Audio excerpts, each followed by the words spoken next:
Oddbodz were a crazy, crude collection of cards released in Australia in 1995. This is me in 1995, a very impressionable 5-year-old. The images printed on those cards would be seared into my brain for the rest of my life. Now, as an adult looking for someone to blame for my obsession with funny pictures, I decided to track down their creator, Australian artist Andy Hook. I called Hook, who answered in his Oddbodz pattern hoodie, to learn how these crazy cards found their way into the hands of thousands of kids. I changed schools a lot when I was a little kid. My dad moved us around. I went to 11 different schools, and you try and kind of blend in and try and amuse the new kids because you're always the new kid. I was able to draw silly pictures. So I was always drawing stupid pictures and like trying to crack people up. I could do that wherever I went into new schools and stuff. I think I always liked humor. I like to make people laugh. So that's often the basis of what I'm trying to do.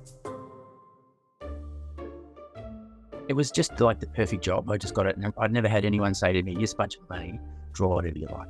I was used to the constraints of commercial art. It was a company coming to me saying, can you do some like character cards, some sort of cards? And I thought, well, you're competing against like Simpsons cards and Casper the Ghost cards where they have a licensed product behind them. And you just want me to make up a bunch of characters. So I thought, well, how's that going to work? They're just pictures otherwise. So I was trying to make the card build the character. Physically creating them, I would start with pencil roughs and just draw lots of stupid ideas. And often they were based on phrases, or I'd almost set myself a challenge. I'd say, okay, I'm going to do teachers. I'll do a subset of teachers. What were the things about teachers that kids loved and hated? I knew a few different phys ed teachers that stank, big sweaty guys. And so I did BO sweat hold based on that. Teachers that would lose it and screech at you and screech a teacher. Often they had rhyming names just so they were kind of a silly, memorable character because you're almost trying to tell a story in one frame. And if I thought it was funny, if it gave me a chuckle, then I'd try and get them to approve it. I had a few that didn't approve. They were too rude or too scatological. We decided to do specialty inks. So they had glow-in-the-dark ink and thermal sensitive ink. And those were both silk screened on. So they had to be very simple shapes. They couldn't be too fine. So that also influenced the way I designed them. They had to be designed to have light pale yellow patches that would flow. When heat was applied to the thermosensitive ink, the full picture was revealed. And I could figure out funny things to do with that, like hide things in these black shadows. If you rub them, they would go transparent. You'd see things behind them. They tried to sell them initially in little packs through Kmart and Target and those sort of stores. And I think those sold okay. This chip company, apparently they were worried because Pepsi had some other license for some cards and they were having their lunch handed to them. They were desperate to get a product like that, and then they were looking around, and so they approached them and bought the rights. Lucky for me too, because a lot more kids got to collect them. Suddenly, Oddbodz took off.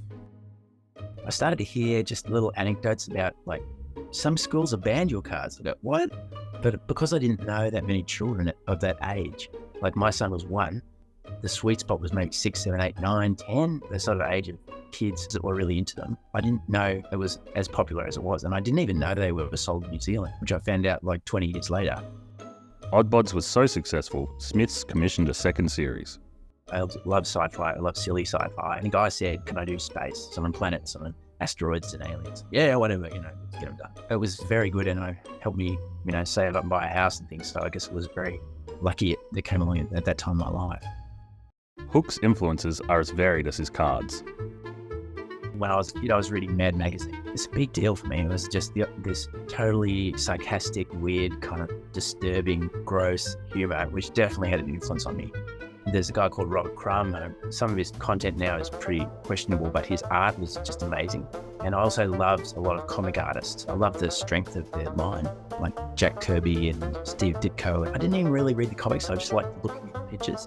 I was quite a skinny little guy, and I still am. So I was fascinated by muscly people. So I was always drawing like these big muscly superheroes. And then I had this other side where I loved, my mum had all these books of famous artists. So I'd study Van Gogh and Goya and Odilon Redon, all these amazing sort of people just sprinkled through the ages, just strange artists, and Salvador Dali and some of the surrealists. Definitely got things stirred in my head when I was a little kid. Hook has begun to see the impact his work on the Oddbodz series has had on a generation of young artists. I didn't even realize the Oddbodz would be that successful. I didn't really understand how successful they were.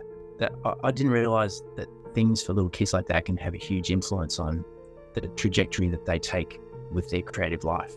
And it's been extremely extremely touching and humbling actually to see these really skilled people now going, yeah, because I love these cards. I thought, right, I'm going to do some crazy drawing myself, and set them off.